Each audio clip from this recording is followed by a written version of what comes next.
Assalamualaikum warahmatullahi wabarakatuh. Marhaban ya Ramadan, marhaban ya Ramadan, marhaban ya Ramadan. Selamat datang bulan Ramadan. Selamat datang bulan yang penuh berkah. Selamat datang bulan yang penuh rahmat. Dan selamat datang bulan yang penuh kebajikan. Alhamdulillahirabbil alamin. Assalatu wassalamu ala asrofil anbiya'i wal mursalin wa ala alihi wa asbi ajma'in. Amma ba'du. Asyhadu an la ilaha illallah wa asyhadu anna Muhammadar Rasulullah. Selamat datang bulan Ramadan. Selamat datang bulan yang penuh berkah. Selamat datang bulan yang penuh rahmat. Alhamdulillah kita semua masih bisa dipertemukan pada bulan Ramadan.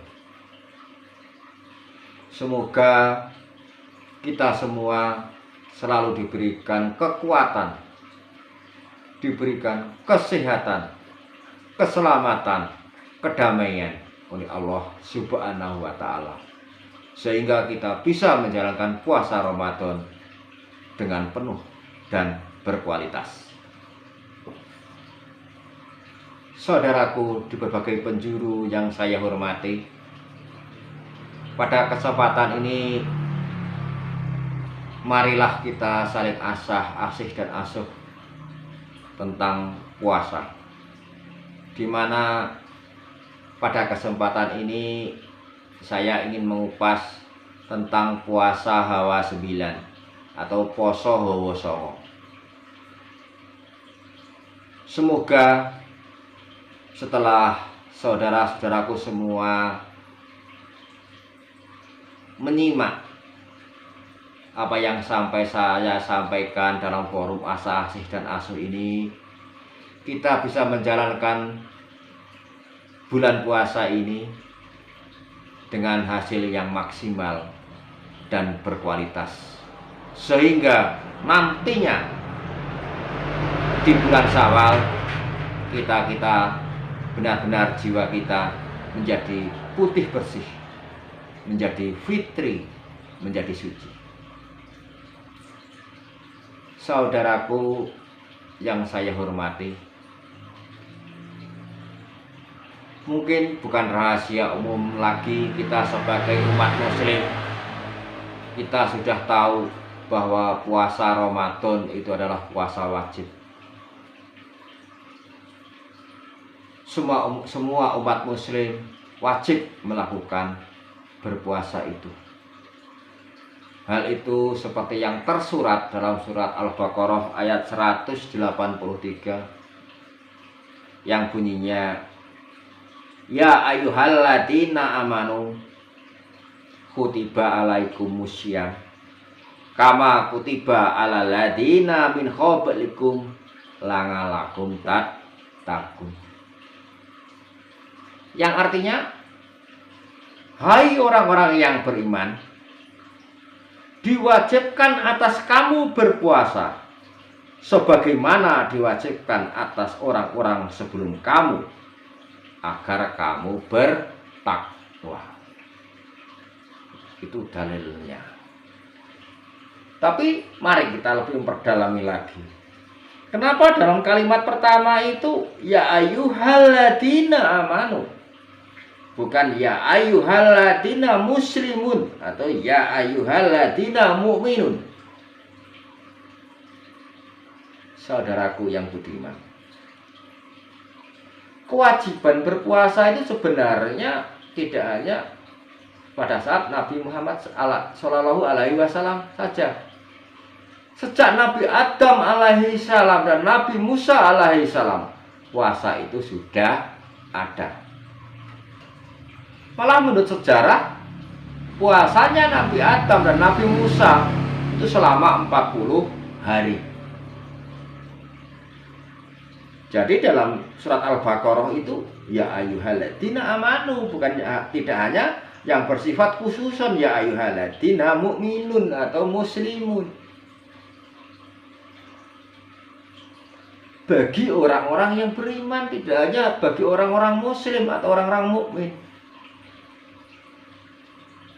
Oleh karena itu saudaraku, marilah agar puasa kita lebih berkualitas. Puasa kita mendekati suatu kesempurnaan. Marilah kita membedah tentang puasa Hawa Songo. Karena tentang puasa, khususnya adalah puasa Ramadan, itu adalah hak istimewa dari Allah Subhanahu wa Ta'ala, yang menilai puasa seseorang itu sah atau tidak sah, batal atau tidak batal, berkualitas atau tidak berkualitas, bukan manusia lagi. Manusia tidak bisa apa-apa, bukan para nabi atau malaikat, tapi itu langsung dari Allah. Itu firmannya ada, yaitu yang berbunyi asyaumuli, yang artinya puasa itu untukku Allah. Jadi kita sebagai umat manusia tidak boleh merasa sok pinter, tidak boleh merasa sok tahu. Kita tidak boleh menyalahkan orang lain, puasa kamu tidak sah, puasa kamu batal, puasa kamu. Itu ada aturannya pas yang membatalkan puasa, antara lain ini dan sebagainya. Itu hanya narasi saja, hanya syariat saja.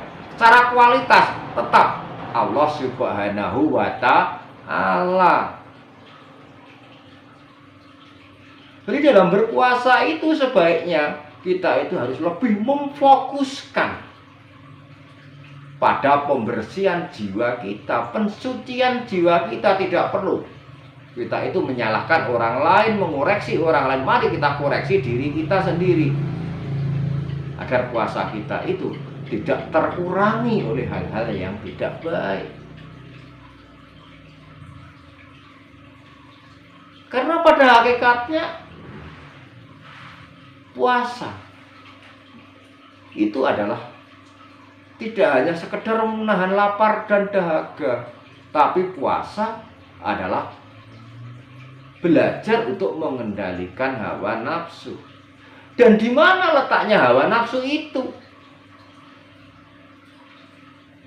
Oleh karena itulah saya memberanikan diri untuk saling asah-asih dan asuh tentang membedah makna puasa Hawa Songo, yang artinya lubang 9 tempat nafsu itu muncul, itu harus kita tutup. Apa saja itu 9 lubang itu? Yang pertama adalah mata. Mata kita 2, kiri dan kanan. Dalam berpuasa, mata kita juga harus ikut berpuasa. Tidak hanya perut kita yang menahan lapar dan dahaga, mata juga ikut berpuasa. Kita tidak boleh melihat hal-hal yang membatalkan puasa kita. Kita tidak boleh melihat hal-hal yang jelek, yang batil dan sebagainya. Nah ini hati-hati ini. Banyak saudaraku terutama anak muda ini, kalau sudah bulan puasa biasanya ada tradisi ngabuburit. Ya tongkrongan di tepi jalan sambil menunggu datangnya berbuka puasa. Tapi tanpa sadar karena temannya banyak, kadang-kadang itu tadi mata tidak terjaga puasanya. Di tepi jalan raya ada cewek cantik yang lewat pakai celana pendek atau pakai rok yang pendek. Wah, matanya mantap ya.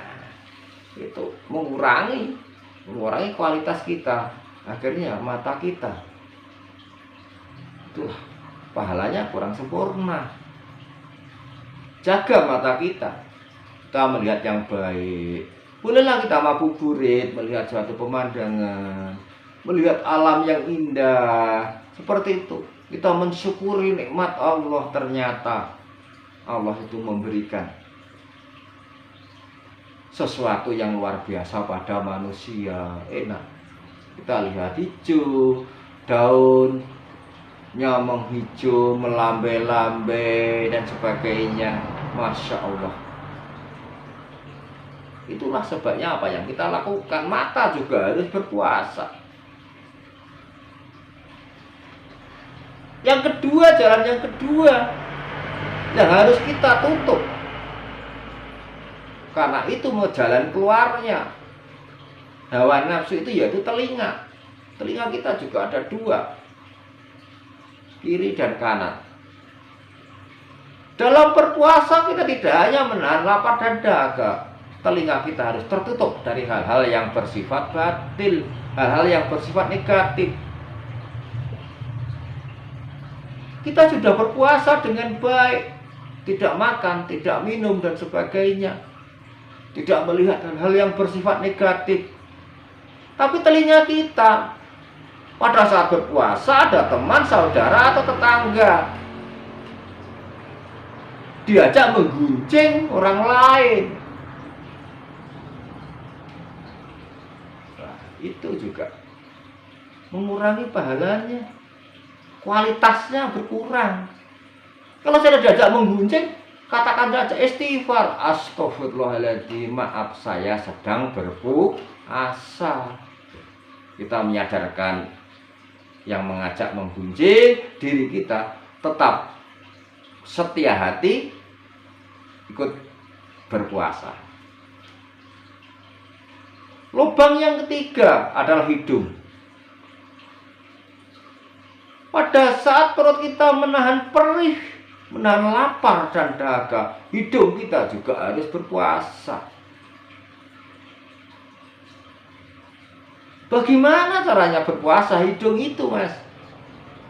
Ya, misalnya saja pada saat tetangga itu menyiapkan makanan untuk berbuka puasa, menggoreng, memasak makanan yang enak, menggoreng lauk yang enak, langsung kita tanpa sadar, ya, kita tarik udara yang banyak, wah sedap sekali, seperti upin ipin.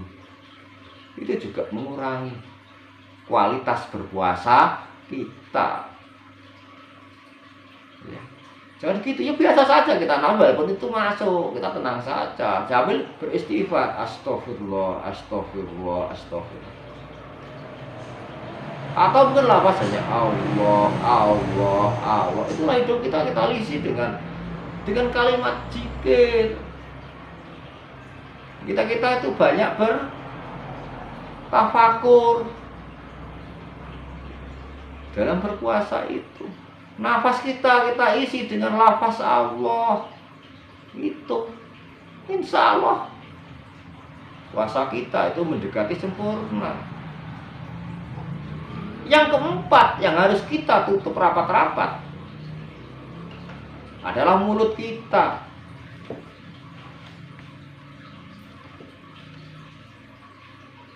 Mulut kita itu lubangnya hanya satu, tapi ini panjang sekali, lebih panjang mulut daripada jalan raya. Hati-hati, mulutmu adalah harimaumu, itu benar itu. Karena dengan mulut itu bisa makan, bisa mencelakakan kita sendiri. Dengan mulut kita itu bisa memfitnah orang lain, kita bisa berseudon, bisa mengadu domba orang lain, bisa memprovokasi orang lain, hanya mulut, tapi berbahaya. Oleh karena itu mulut kita pada saat berpuasa itu juga harus ikut berpuasa. Tidak perlu kita itu mencari kekurangan atau kesalahan orang lain. Mulut kita kembalikan lagi, kita itu berzikir, bertafakur. Mulut kita itu lebih enak. Mulut kita astagfirullahaladzim, astagfirullahaladzim, astagfirullahaladzim, daripada oh iya ya, Kae lho, tanggoku. Poso-poso aku kuatok nduk senam. Nggak usah, biarkan dia lah, itu mengurangi nanti. Dia ingin sehat loh. Nggak usah menggunjing orang lain.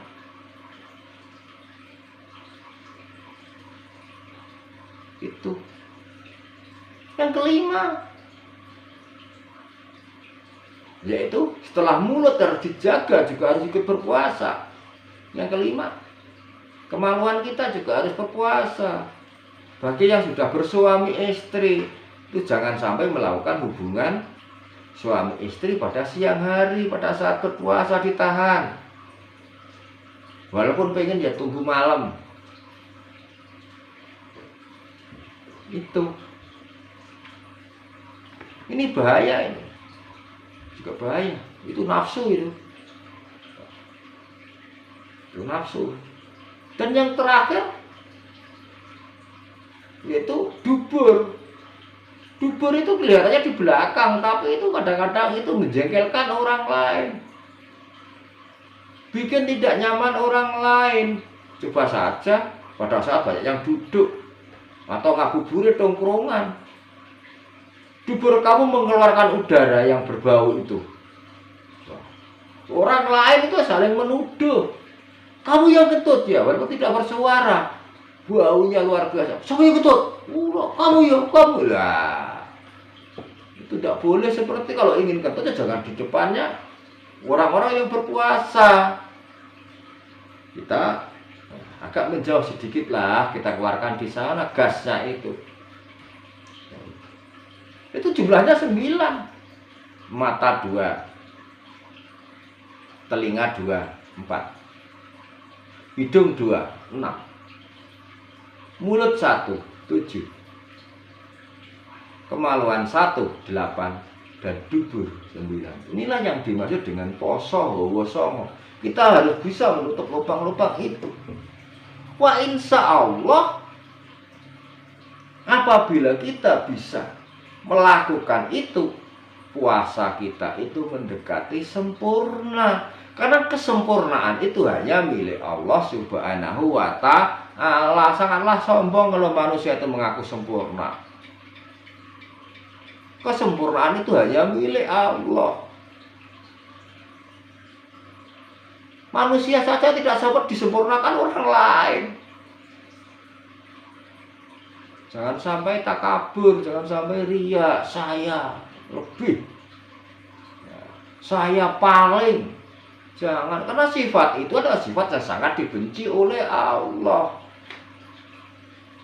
Ya mudah-mudahan saja kita belajar bersama di sini. Di bulan Ramadan ini puasa kita lebih mendekati kesempurnaan. Mari kita belajar bersama. Saatnya tidak kuat semua, paling tidak dimulai dari mata, terus di telinga, terus ke hidung, terus jaga mulut, dan seterusnya. Karena apa? Kita tidak bisa memaksakan. Puasa yang sah itu adalah puasa yang hawa 9. Jangan. Karena apa? Hakikat hidup berkembang menurut kodrat dan iramanya masing-masing menuju ke kesempurnaan. Walaupun kita itu selalu rutin berpuasa, tidak pernah sampai lubang berpuasa, sampai menyalahkan orang lain. Karena apa? Belajar menuju kesempurnaan itu ada kodrat dan iramanya masing-masing, tidak sama. Latihan berpuasa untuk anak-anak dimulai dengan poso beduk. Puasa dari jam 6 sampai jam 12. Itu anak-anak melatih, tidak apa-apa. Apakah itu sah? Jangan bicara masalah sah dan tidaknya. Jangan bicara masalah itu, kalau pahala yang mengatur adalah Allah. Kita tidak perlu sok tahu. Allah Maha Rahman dan Maha Rahim. Walaupun dia hanya puasa setengah hari, karena Rahman dan Rahimnya Allah, karena niatnya anak itu, Allah memberikan suatu pahala. Kita tidak tahu, manusia itu tidak tahu. Kita jadi manusia jangan sok suci, biarkan saja. Ada lagi yang misalnya remaja puasa karena takut pada orang tua, takut pada keluarga. Ada di rumah puasa, di luar ngopi, pulang puasa lagi. Ada, ya biarkan, tidak usah dimarahi. Itu iramanya masih begitu, paling tidak pada saat di rumah dia berpuasa. Ada lagi jenis puasa tutup kendang. Hari pertama puasa, terus tidak, nanti menjelang akhir puasa, puasa lagi. Ada, biarin saja, kita tersenyum. Enak ya, iya. Biarin saja, kita tidak perlu dalam berpuasa Ramadan ini mencari kekurangan dan kesalahan orang lain. Kita harus belajar mencari kekurangan dan kesalahan kita sendiri. Itulah insya Allah kita selamat dunia dan akhirat.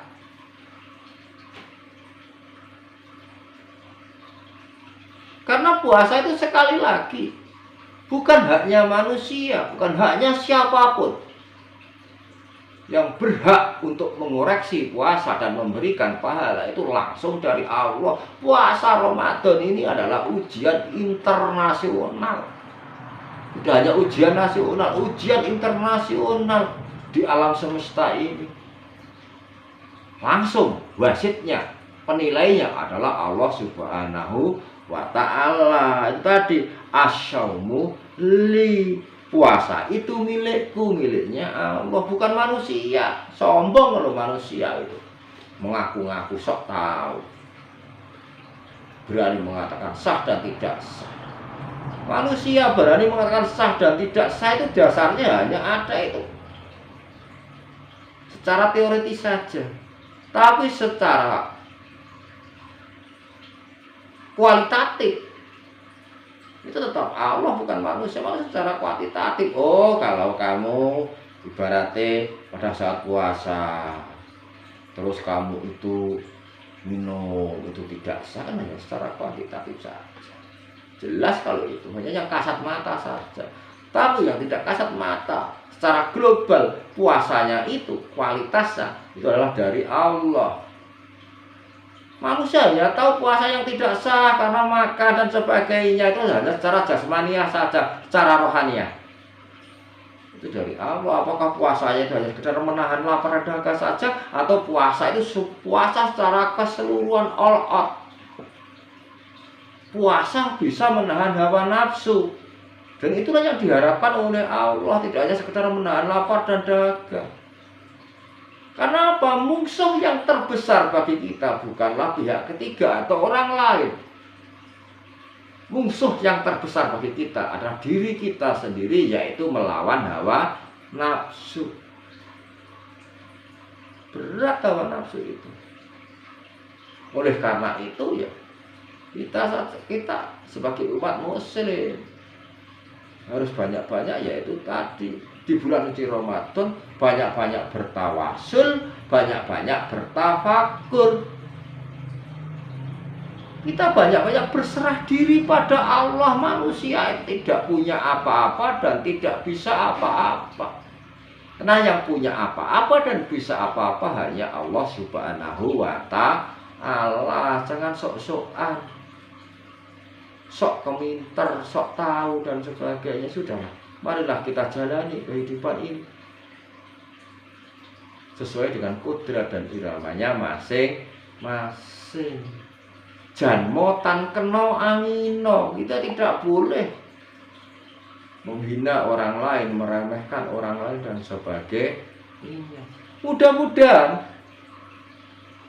setelah forum asuh yang membedah tentang puasa hawa 9 ini, di bulan Ramadan ini puasa kita lebih berkualitas dibandingkan puasa yang lalu.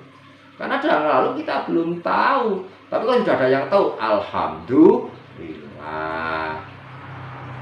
Sekali lagi saudaraku, semoga kita senantiasa selalu dalam bimbingan Allah. Semoga kita semua senantiasa dalam lindungan Allah, dan semoga kita menjadi makhluk yang disayang Allah. Tidak hanya sekedar dikasih Allah, tidak hanya sekedar Rahman, tapi harus Rahim. Kita menjadi makhluk yang disayang Allah, sehingga tidak ada yang tidak mungkin jika Allah menghendaki. Kun fayakun. Demikian saudaraku. Jadi sekali lagi saya mengingatkan, marilah dalam puasa Ramadan ini kita lebih berintrospeksi, mengoreksi diri kita sendiri. Tidak perlu kita itu mengoreksi orang lain lah. Karena apa? Diri kita sendiri itu masih banyak kesalahan dan masih banyak kekurangan. Demikian saja saudaraku, sedikit